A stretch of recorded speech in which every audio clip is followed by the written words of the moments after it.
ሰላምታችን በያላችሁበት እንዲደርሳችሁ ተመኘው ከኦሮሚያ ሚዲያ ኔትወርክ ለአማርኛ ዜና ሰዓት ላይ ነን አብራችሁ እንድትቆዩ ጋበዝኩኝ ከዜናው ጋር ነስርዲን ሁሴን ነኝ የአማራ ጽንፈኛ ኃይሎች በኦሮሞ ህዝብ ላይ የነዙት ያለው ጥላቻ አደገኛ ደረጃ መድረሱ ተነገረ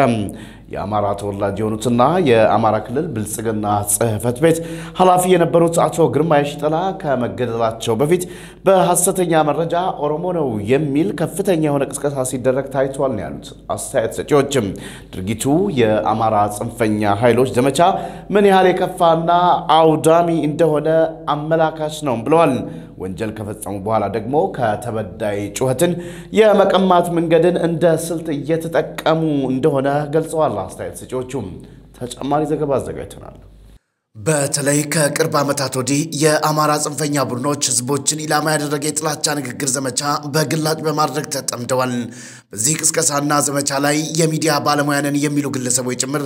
በተቆጣጣሯቸው ሚዲያዎች በኩል በስፋት ሐሰተኛ መረጃን እያሰራጩ ይገኛሉ ሰሞኑን እንኳን የአማራ ተወላጅ የሆኑትና የአማራ ክልል ብልጽግና ጽህፈት ቤት ኃላፊ የነበሩት አቶ ግርማ የሺጥላ ከመገደላቸው በፊት በሐሰተኛ መረጃ ያይታቸው ስም አሬሮ ይባላል የሰው ኦሮሞ ነው ከዚህ በላይ ምን እንዲያደርግ ነው የሚጠበቀው በማለት ኢላማ እንዲደረጉ ቅስቀሳ ሲያደርጉ ተደምጠዋል ግርማ የሺጥላ ማንነቱ ጥያቄ ምልክት ውስጥ የሚገባ ሰው እንደሆነ በጣም በቂና አስተማማኝ መረጃ ደርሶናል ግርማ የሺጥላ አሬሮ ክልስ ነው ሃፍ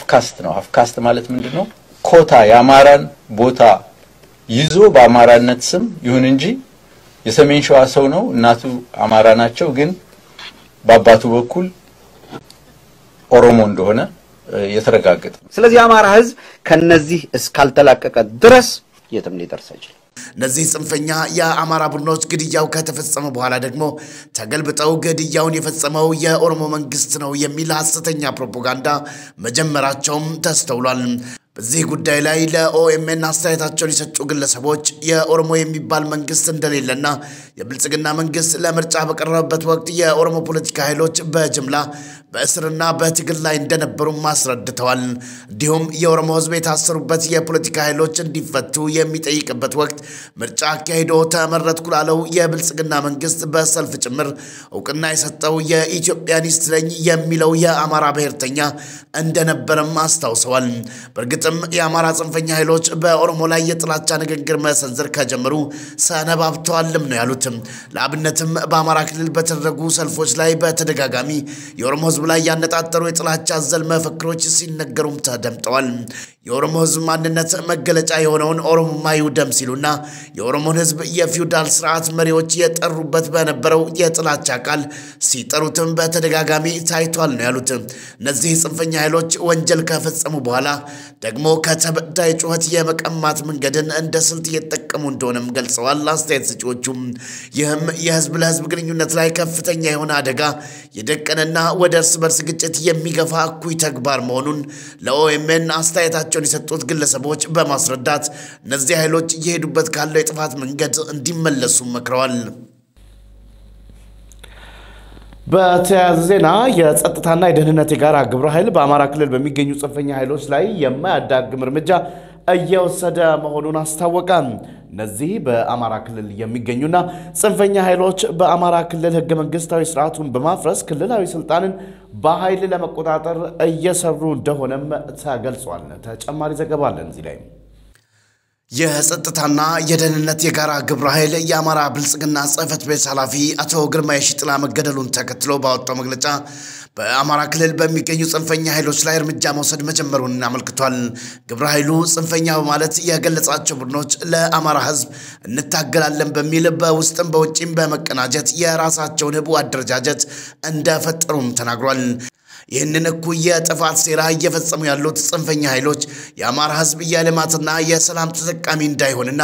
የተረጋጋ ህይወት እንዳይኖረው እያደረጉት ነው ብሏል ግብረ ኃይሉ እንዲሁም በመንግስት የሚወሰኑ ውሳኔዎች እንዳይተገበሩ እንቅፋት ሲፈጥሩ መቆየታቸውን የጋራ ግብረ ኃይሉ አብራርቷል የአማራ ክልል ልዩ ኃይል አደረጃጀትን ለመከለስ የተወሰነው ውሳኔ ተከትሎ የአማራ ክልል ልዩ ኃይል አባላት ከጽንፈኛው ፋኖ ጋር በመቀናጀት በአማራ ክልል የተለያዩ አካባቢዎች ግጭትና ብጥብጥ እንዲፈጥሩ ሲያነሳሱ እንደነበርም ይታወሳል።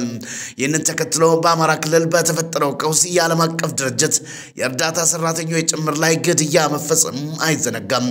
በክልሉ እየተባባሰ የመጣውን የሁከትና ብጥብጥ ተከትሎ በሰላማዊ መንገድ ለመፍታት መንግስት የሽምግልና ሂደት ጀምሮ እንደነበርም ተዘግቧል። ይሁን እንጂ የጋራ ግብረ ኃይሉ ባወጣው መግለጫ ይኸው ጽንፈኛ ቡድን በየአካባቢው እየተደረጉ ያሉ የሽምግልና ሂደቶችን መግፋቱን አስረድቷል። ከፊሉ የቡድኑ አባላት ደግሞ ሽምግልናውን የተቀበሉ በመምሰል በህቡ ተደራጅተው ህገወጥ ተግባራቸውን መቀጠላቸውንም አክሏል። የዚህ ጽንፈኛ ቡድን ዋና ዓላማ በአማራ ክልል ያለውን ህገ መንግስታዊ ስርዓቱን በማፍረስም ክልላዊ ስልጣንን በኃይል መቆጣጠርና እንደ ሀገርን መንግስትን በኃይል ከስልጣን ለማስወገድ ነው ብሏል። የጸጥታና ደህንነት የጋራ ግብረ ኃይሉ ወደ ሌላ ዜና ስናልፍ በመንግስት ደብዛቸው ጠፍቶ የነበረ የኦሮሞ ነጻነት ግንባር ከፍተኛ አመራሮች ገላን አካባቢ አንድ አዲስ ካምፕስ ታስረው እንደሚገኙ ተገለጸ። እስረኞቹ እጅግ ለህይወታቸው አስጊ በሆነ ሁኔታ ውስጥ በእስር ላይ እንደሚገኙ ነው ኦኤምኤን ያነጋገራቸው ምንጮች ይገለጹት። በተለይም ገዳ ኦልጂራና ኬነሳ አያና እጅግ ለህይወታቸው አስጊ በሆነ ሁኔታ ውስጥ እንደሚገኙ ምንጮቻችን ገልጸዋል። ለአመታት በህገ ወጥ መንገድ በእስር ላይ የሚገኙት እነዚህ አመራሮች ከ10 ቀን በፊት ነበር ከነበሩበት የቡራዩ እስር ቤት ደብዛቸው እንዲጠፋ የተደረገው።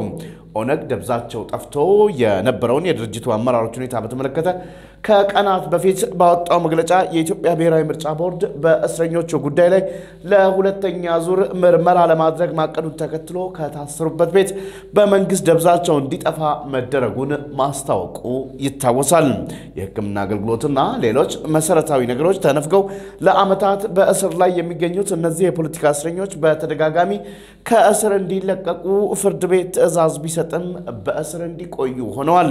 አሁን ላይ በአዲስ ካምፕ ውስጥ በአስቸጋሪ ሁኔታ የሚገኙት አመራሮቹ ምንም አይነት የሕክምና አገልግሎት እያገኙ አለመሆኑን የተነገረ ሲሆን ቤተሰብ እንዲሁም የህግ ጠበቃዎቻቸው ሊያገኟቸው አለመቻሉን ምንጮች አክለው ገልጸዋል።